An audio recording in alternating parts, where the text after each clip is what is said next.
The Mahindra Bolero, it has been a brand in India for 25 long years.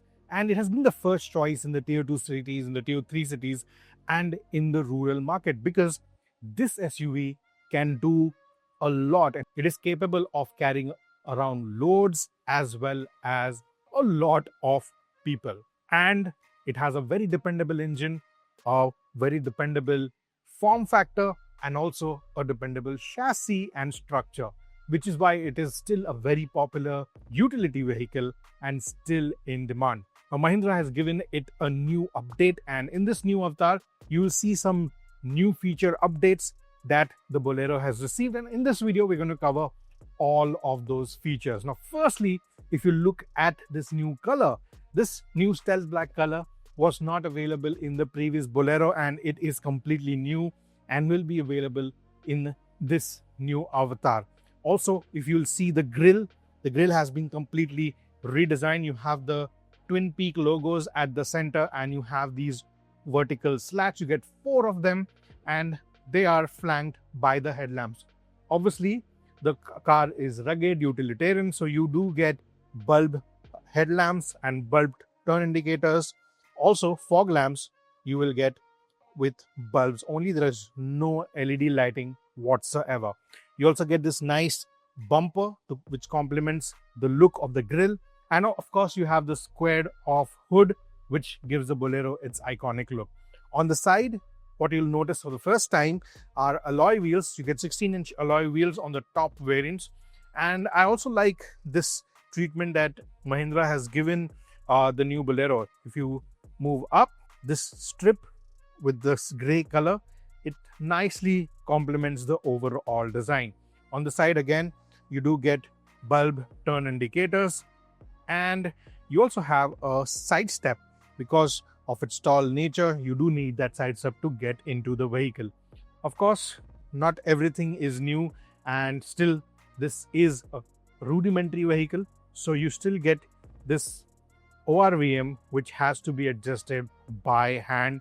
There is no internal control or a stick which can be used to adjust this. So Mahindra should have at least given it a manual stick which can be controlled from inside, and then you could adjust the mirrors.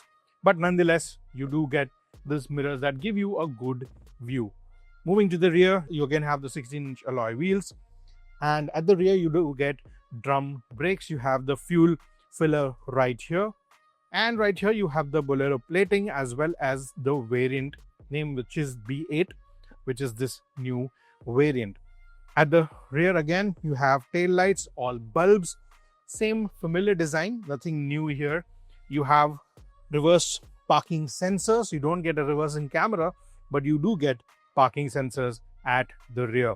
And here you have the number plate as well, which is illuminated right here.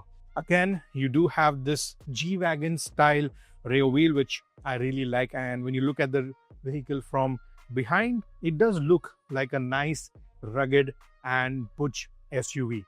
You have the rear wash and wipe also. And in terms of the door opening, the boot, this is how it opens. And also you have 2 seats at the rear. You do have a step to get into the car. Now, this is not for the elderly in your house, because getting into the third row is a little cumbersome. So you do have to hold here, and then you have a handle right here, and then you have to literally lift yourself up, put your neck down, and then you get into the car. Now, someone of my height, about 5'9", 5'10", you're going to be sitting knees up fully. So having one more person here is going to be very uncomfortable. If you're the only one who is sitting here, it'll be fine. Otherwise, these jump seats, they are good only for the kids. Overall, it is a nice seat. It has a decent amount of headroom for my height as well. My head is not scraping to the roof, but it is going to be uncomfortable for long journeys if there are 2 people sitting, because you'll have to share this space for your legs. Otherwise, you can just put your legs up like this and relax if there's only one person at the back. Now let's take out the seating in the middle row because this gets a very nice and long bench. As you can see, a big, nice long bench. Let me get this seat at the front adjusted properly. And again, you have a floorboard right here. So you get inside the car easily. You have this handle so you can push yourself in easily. And then you sit like so. If you see this seat, it is pointing upwards. Now it works in the favor of the car because you get a very good under thigh support. Headroom is plenty. You do have this armrest, but it is a little flimsy, not of the greatest quality, but it gives you some level of comfort. But look at this seat. The length is going to be comfortable for 3 adults, and 3 adults can be seated here very comfortably. Decent amount of knee room as well, decent amount of foot room. So longer journeys are going to be comfortable in this seat. And usually where this vehicle is used, people do travel 70-80 kilometers at a stretch, and they can comfortably travel in this car.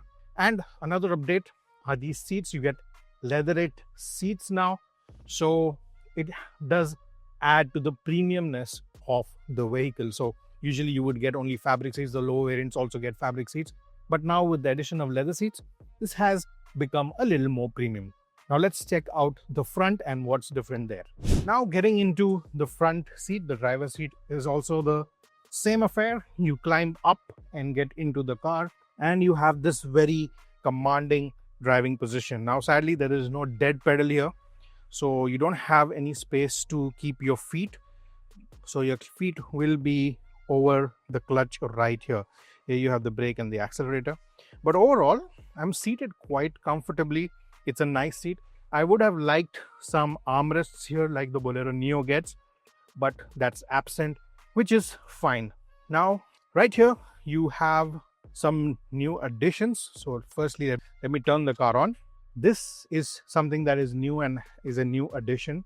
And you get a small Android infotainment screen right here. And the size is a nod to the, tape systems that you had in the olden days, the 90s, where you had a tape system and you inserted a cassette tape right here. That was of the same size, and somehow Mahindra has managed to put in all the information in this small screen. It looks decent. Of course, it's third party, it's not OEM, so you do have some decent amount of apps. You do get Bluetooth connectivity, so you have your telephony, your music, and you also have 2 USB ports right here. And the higher variants also get Type-C charging, so that is also covered if your phone has only a Type-C to Type-C cable. Right here you have a decent sized glove box, and overall here you will see pretty rudimentary, all plastics. It is a rugged car. It is a go anywhere, do anything car. So it is pretty rudimentary, so you don't get a lot of soft touch materials. Interesting thing though, you get this nice display. It's completely orange, and you have a gear shift indicator, you have the speedometer. You also have a tire pressure monitor, which is really nice for a car of this segment. Here you have the fuel gauge, here you have the tachometer, and of course you also get a average fuel economy reading as well. A special point to mention are these AC vents, and the AC, it works really nicely. I mean, we are in a basement studio, so it's quite hot. You can see I'm sweating, but this, since I've been seated in the car, it is cooling me down quite quickly. So overall, with all these new changes like the seat, the screen here, the new grille, the alloy wheels, it has made the car a little more appealing than before. A complete list of all that is new will be on your screen now.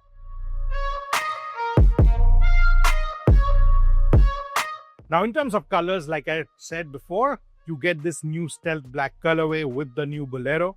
You also have the old colors, the diamond white, the DSAT silver, and rocky beige, which were available in the previous car as well.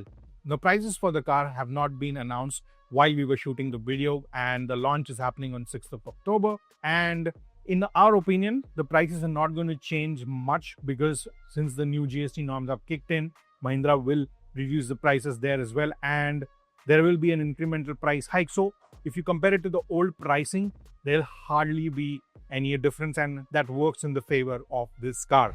Now, in terms of the powertrain, it gets the same mHawk 75 engine that produces 75 bhp of power and 210 Newton meters of torque.